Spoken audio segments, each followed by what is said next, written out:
नमस्ते बच्चों, Sonia Verma Hindi classes YouTube channel में आप सभी का स्वागत है। और आज मैं आपके साथ प्रश्नावली 85 साझा कर रही हूँ। इस प्रश्नावली के अंतर्गत हम राजभाषा हिंदी से जुड़ी हुई महत्वपूर्ण जानकारियों को एवं प्रमुख प्रश्नों को जानेंगे। तो चलिए वीडियो को आरंभ करते हैं। तो हम जल्दी से राजभाषा हिंदी से संबंधित मुख्य विवरण को देख लेते हैं। हिंदी को राजभाषा के रूप में 14 सितंबर सन 1949 को स्वीकृति मिली थी।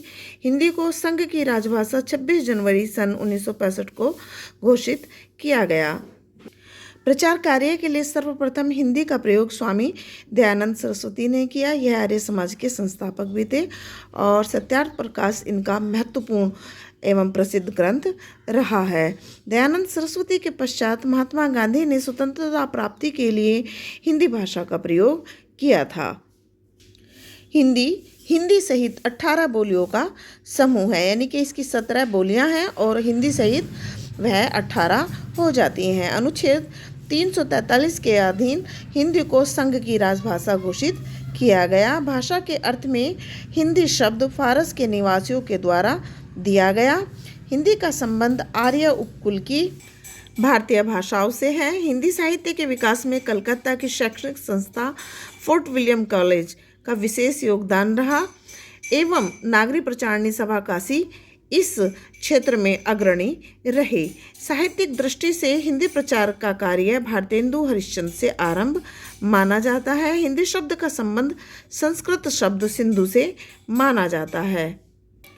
हिंदी शब्द का प्राचीनतम प्रयोग सरफुद्दीन यज़दी कृत जफरनामा ग्रंथ में हमें प्राप्त होता है। भाषा विज्ञान में प्रायः पश्चिमी हिंदी और पूर्वी हिंदी को ही हिंदी माना गया है। हिंदी का वास्तविक आरंभ 1000 ईस्वी से माना जाता है।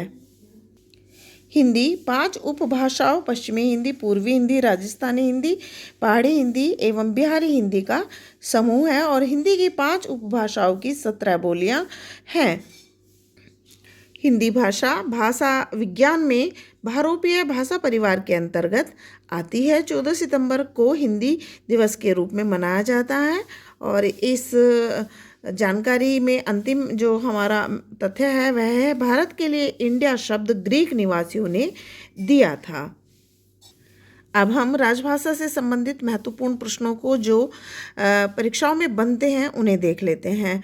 और सभी प्रश्न मतलब इतने लंबी प्रश्नावली ये है नहीं, तो जो क्वेश्चन मैं आपके साथ शेयर कर रही हूँ उन्हें आप अपने रजिस्टर में मेंटेन कर लें और उन्हीं में से ही राजभाषा से संबंधित क्वेश्चंस को पूछ लिया जाता है। तो पहला प्रश्न बनेगा, हिंदी को राजभाषा के रूप में कब स्वीकृति मिली? तो उत्तर होगा 14 सितंबर सन 1949 को। हिंदी को संघ की राजभाषा कब घोषित किया गया? तो उत्तर है 26 जनवरी सन 1965 ईस्वी को। प्रचार कार्य के लिए सर्वप्रथम किसने हिंदी का प्रयोग किया? तो निसंदेह स्वामी दयानंद सरस्वती इसका उत्तर है।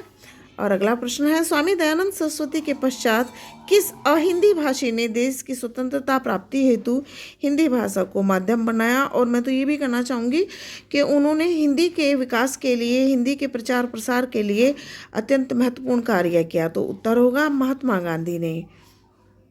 अगला क्वेश्चन है, 14 सितंबर सन 1949 को कौन सी भाषा भारत की राजभाषा के रूप में स्वीकृत की गई? तो उत्तर है हिंदी भाषा।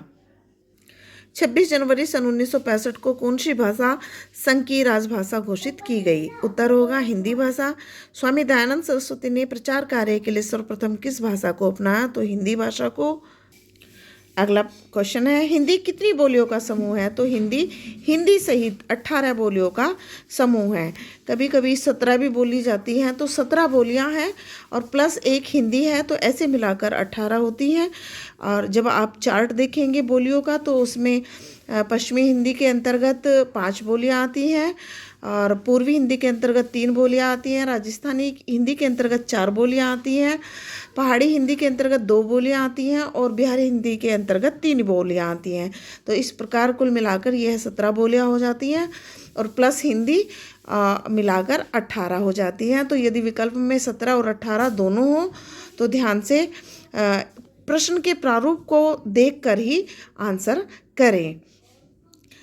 अगला और इस प्रश्नावली का अंतिम और सबसे महत्वपूर्ण प्रश्न है ये, भारतीय संविधान के किस भाग व अनुच्छेदों में राजभाषा से संबंधित विवरण वर्णित है? तो इसका उत्तर है भाग 17 में अनुच्छेद 343 से लेकर 351 तक राजभाषा हिंदी से संबंधित विवरण वर्णित है। आशा करती हूँ आज की प्रश्नावली आपको पसंद आएगी और इससे जुड़ी हुई जानकारियाँ एवं प्रश्न आपके लिए अत्यंत उपयोगी साबित होंगे। ऐसी ही नवीन प्रश्नावली मैं कल लेकर आऊँगी। यदि प्रश्नावली आपको पसंद आए, वीडियो आपको पसंद आए तो वीडियो को लाइक कीजिए और चैनल को सब्सक्राइब जरूर कीजिए। कल की प्रश्नावली मैं हिंदी साहित्य जगत के सबसे महत्वपूर्ण काव्य ग्रंथ पृथ्वीराज रासो से संबंधित महत्वपूर्ण जानकारियों को आपके साथ साझा करूंगी। तो चलिए कल मिलते हैं ऐसी ही नवीन जानकारी से युक्त वीडियो में। तब तक के लिए नमस्ते, धन्यवाद।